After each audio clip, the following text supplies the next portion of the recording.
Hello friends. Welcome to your own channel share market library. आप सभी को merry Christmas. आज है 25 दिसंबर 2023। तो मार्केट कल 3 दिन के बाद फिर से ओपन होगी। और ये जो वीक है इसमें हमारे पास 4 ट्रेडिंग सेशंस होंगे। और ये वीक में हमारे पास मंथली एक्सपायरी भी है। तो कल हमारी फिन निफ्टी की एक्सपायरी रहेगी।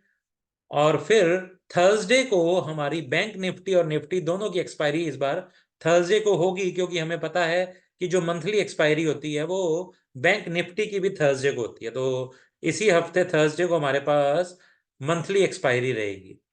तो जैसा कि मेरी लास्ट वीडियो में हमने निफ्टी और बैंक निफ्टी के लेवल्स के बारे में डिस्कस कर लिया था, जो हमें उम्मीद है इस हफ्ते आएंगे। और उन लेवल्स का मैं आपको उन लेवल्स को थोड़ा सा दिखा भी देता हूं कि जो लास्ट टाइम हमने बात की थी उन लेवल्स की। तो निफ्टी और बैंक निफ्टी के लेवल्स दिए हैं हमारे। तो निफ्टी क्लोज है 21350 पे। और निफ्टी को पहली रेजिस्टेंस 21,395 पे मिलेगी। अगर उसके ऊपर निफ्टी 50 सस्टेन होता है तो हमारा 21,530 का लेवल हमें आने की उम्मीद है, और यही हमारा वीक का टारगेट रहेगा। अगर बुलिश मोमेंटम रहा तो 21,600 और फिर 21,700 के लेवल्स भी हम देख सकते हैं। और अगर हम नीचे सपोर्ट्स की बात करें तो निफ्टी फिफ्टी को पहला सपोर्ट 21,250 में मिलेगा। जब तक निफ्टी फिफ्टी 21,300 के ऊपर है तब तक हमें उम्मीद है कि ऊपर के टारगेट आएंगे। हम 21,250 के सपोर्ट के साथ ऊपर के लेवल्स देख सकते हैं। दूसरा सपोर्ट हमारे को 21,170 पे निफ्टी फिफ्टी को मिलेगा। और उसके बाद 21,050 पे हमारा एक बहुत ही अच्छा सपोर्ट है। जब तक मार्केट इस लेवल के ऊपर है तब तक हमें 21,530 तक के लेवल नजर आ रहे हैं। अगर वहीं पे बैंक निफ्टी की बात की जाए तो बैंक निफ्टी 47,491 पे क्लोज है। बैंक निफ्टी को पहला रेजिस्टेंस 47,677 पे मिलेगा। और उसके बाद अगर इसके ऊपर बैंक निफ्टी सस्टेन करता है तो 47,940 का अगला लेवल। और वीक का टारगेट जो है हमारा वो 48,150 है। अगर इस हफ्ते के दौरान कोई भी नेगेटिव न्यूज कुछ हमें नहीं आती है तो हमारे को ऊपर के लेवल्स ही देखने की उम्मीद है। नीचे बैंक निफ्टी को जो पहला सपोर्ट मिलेगा वो बिल्कुल ही पास में है बैंक निफ्टी के 47,410। तो ये पास में ही सपोर्ट है बैंक निफ्टी का। उसके नीचे जो सपोर्ट है उसके बाद वो 47,290 है। और तीसरा सपोर्ट 46,900। अगर बाय चांस निफ्टी फिफ्टी में कोई भी सेल ऑफ आता है तो 46,900 एक अच्छा सपोर्ट है बैंक निफ्टी में। तो क्योंकि मार्केट अपने लाइफ टाइम हाइस पे हैं और वॉलेटिलिटी बनी रहेगी, इस हफ्ते क्रिसमस और न्यू ईयर होने के कारण वॉल्यूम्स भी कम रहने की उम्मीद है। तो कोई भी अगर आप ट्रेड करें तो बिल्कुल ध्यान से करिएगा। किसी भी तरह का ट्रेड बनाने से पहले आप अपने फाइनेंशियल एडवाइजर से राय जरूर लीजिएगा। हमारे इस चैनल पे हम सिर्फ और सिर्फ बैंक निफ्टी निफ्टी या किसी शेयर्स के लेवल्स को डिस्कस करते हैं। किसी भी शेयर या किसी भी इंडेक्स को सेल या बाय करने की रिकमेंडेशन हमारे चैनल पे नहीं दी जाती है। अब अगर बात कर लें हमारे 3 शेयर्स जो आज हम डिस्कस करेंगे, तो 3 शेयर्स में से पहला शेयर है हमारा टाटा मोटर्स। तो ऑटोमोबाइल सेक्टर का ये एक शेयर है टाटा मोटर्स। और इस समय ये ट्रेड कर रहा है 725 के अराउंड। तो अपने हाईज पे है, 735 के अराउंड इसका हाई है। तो पिछले दिनों जब भी प्रॉफिट बुकिंग आई थी तो ये 700 तक गया था शेयर। लेकिन 700 पे सपोर्ट लेके इसने दोबारा बाउंस बैक किया है। और अभी हमें उम्मीद है कि ये पॉजिटिव ट्रेंड दिखाएगा। और इसको जो ऊपर सबसे पहली रेजिस्टेंस मिलेगी वो 728 के अराउंड मिलेगी। तो टाटा मोटर्स अगर कल पॉजिटिव खुलता है और 728 के ऊपर सस्टेन करता है तो अगला जो इसका लेवल हमें देखने को मिलेगा वो है 734। और 734 के बाद ये लेवल दिखा सकता है 745। And positionally Tata Motors can go up to 757।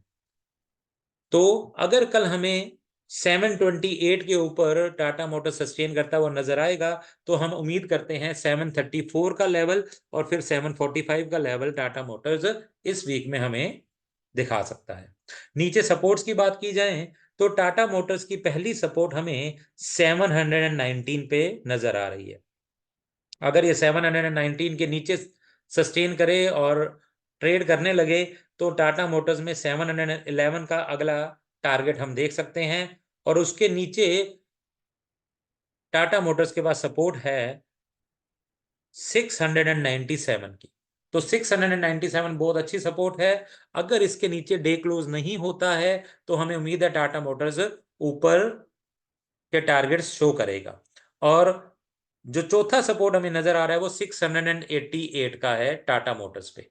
तो ये लेवल्स हैं टाटा मोटर्स के लिए सपोर्ट्स एंड रेजिस्टेंसेस के।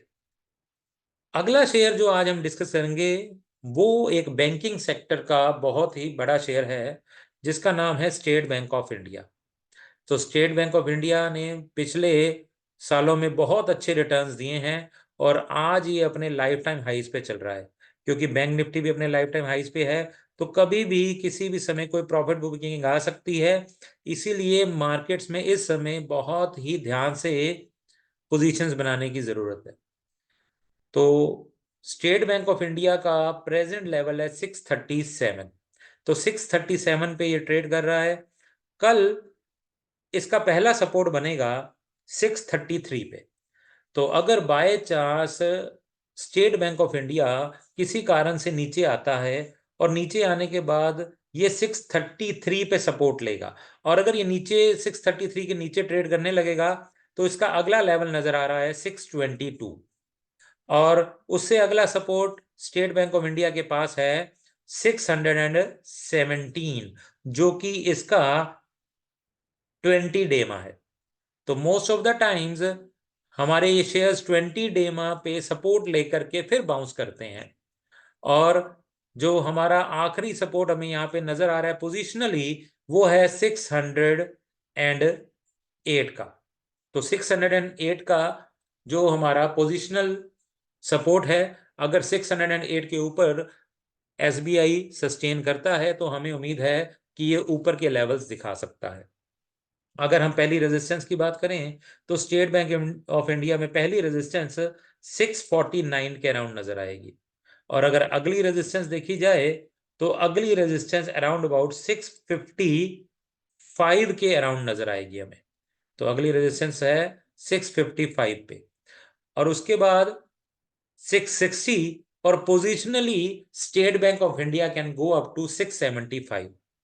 तो जैसा कि मार्केट्स में पॉजिटिव ट्रेंड जारी है, तो अगर ऐसे ही इस हफ्ते या आने वाले हफ्तों में पॉजिटिव ट्रेंड जारी रहा तो स्टेट बैंक ऑफ इंडिया 675 तक के लेवल्स हमें बहुत जल्द दिखाएगा। तो इन लेवल्स को हम ऐसे प्ले कर सकते हैं कि अगर किसी भी कारण से हमें कल कुछ गिरावट नजर आती है और 622 के ऊपर ये सपोर्ट लेकर के दोबारा बाउंस बैक करता है, और जैसे ही 633 के ऊपर state Bank of India trade करने लगता है तो हम इसमें पॉजिटिव ट्रेंड देख सकते हैं और पॉजिटिव पोजीशन बनाई जा सकती है। मैं एक बार फिर से रिपीट करूंगा कि हमारे चैनल पे हम लेवल्स डिस्कस करते हैं और आपको बताते हैं कि लेवल्स को हम कैसे प्ले आउट कर सकते हैं। कोई भी शेयर में बाय और सेल रेकमेंडेशन हम नहीं दे रहे हैं। अगर आप किसी भी शेयर में पोजीशन बनाना चाहते हैं तो अपने फाइनेंशियल एडवाइजर से राय लेकर ही कुछ ऐसा कीजिएगा। तो तीसरा शेयर जो हम आज डिस्कस करेंगे वो है विप्रो। तो विप्रो जैसे कि हमने देखा है आईटी में बहुत ही अच्छा आईटी सेक्टर में प्ले चल रहा है और काफी अच्छा रिटर्न इस समय हमें आईटी सेक्टर में दिख रहा है और रुझान अभी और बढ़ रहा है। और विप्रो भी बहुत समय के बाद अपने एक कंसोलिडेशन वाले लेवल से निकला है। तो विप्रो की क्लोजिंग जो है वो 463 पे हमें नजर आ रही है, और हमें उम्मीद है कि अगर यही पॉजिटिव ट्रेंड इसमें जारी रहा तो विप्रो में आने वाले दिनों में हमें 475 का पहला लेवल नजर आएगा, और जैसे ही ये 475 के ऊपर सस्टेन करेगा तो 488 और फिर 500 और पोजिशनली 525 का लेवल हम विप्रो में देख सकते हैं। तो ये ऊपर के लेवल्स हैं। तो पहला लेवल 470 5 है और उसके ऊपर जैसे सस्टेन करे तो हम इसमें पॉजिटिव ट्रेड लेकर के 488, 500 और पोजिशनली 525 के टारगेट विप्रो दिखा सकता है। बहुत देर बाद विप्रो में हमें पॉजिटिव ट्रेंड नजर आ रहा है। और अगर हम बात करें सपोर्ट्स की, तो नीचे पहला सपोर्ट 454 पे नजर आएगा हमें। तो पहला 454, अगर कल ये 454 के ऊपर सस्टेन करता है तो हम इसमें पॉजिटिव ट्रेंड देख सकते हैं। और अगर ये 454 को ब्रेकडाउन दे देता है तो 444 इसका अगला सपोर्ट है। और 444 के बाद इसका 426 बहुत अच्छा सपोर्ट है। हमें उम्मीद है कि ये 426 तक शायद ना जाए। और अगर ये 426 पे जा करके यहाँ पे सपोर्ट लेके ऊपर आता है और वापस 444 के नजदीक नजर आता है तो आप दोबारा से इसमें पॉजिटिव ट्रेंड देख सकते हैं। और सबसे आखिरी सपोर्ट हमारे पास विप्रो में है 417। और ये सपोर्ट लेवल थे हमारे विप्रो के। हमें उम्मीद है कि ये 426 के नीचे नहीं जाएगा। और अगर बाय चांस ये कभी भी 426 के आने वाले दिनों में 426 के लेवल पे नजर आता है और उसके बाद फिर से बाउंस बैक करके इसके ऊपर सस्टेन करने लगता है तो इसमें हम पॉजिटिव ट्रेंड देख सकते हैं। तो ये थे विप्रो के सपोर्ट्स और रेजिस्टेंसेस। तो हमें उम्मीद रहती है कि ये 444 के ऊपर सस्टेन करता रहे और जैसे ये 444 के ऊपर सस्टेन करता रहेगा अगले 1 या 2 दिनों में तो हम जल्द ही इसके अंदर 475 और 488 तक के लेवल देख सकते हैं। तो ये थे हमारे आज के 3 शेयर्स। और हम फिर से यही बात कहेंगे कि इन 3 शेयर्स के हमने सिर्फ रेजिस्टेंसेज और सपोर्ट्स की बात की है। हमारे चैनल पे किसी भी शेयर को बाय या सेल रिकमेंडेशन नहीं दी जा रही है। ये सिर्फ एजुकेशनल पॉइंट ऑफ व्यू से बनाई गई वीडियो है। अगर आपने किसी भी शेयर में पोजीशन बनानी है तो do consult your financial advisor. अपने फाइनेंशियल एडवाइजर से राय करके ही आप शेयर मार्केट में किसी भी शेयर में पोजीशन बनाएं। Thank you for watching this video. अगर आपको हमारी वीडियोस हेल्पफुल नजर आ रही हैं तो आप प्लीज अपने फ्रेंड से इन वीडियोस को शेयर कीजिए, हमारा चैनल सब्सक्राइब कीजिए और do like our videos. Thank you very much.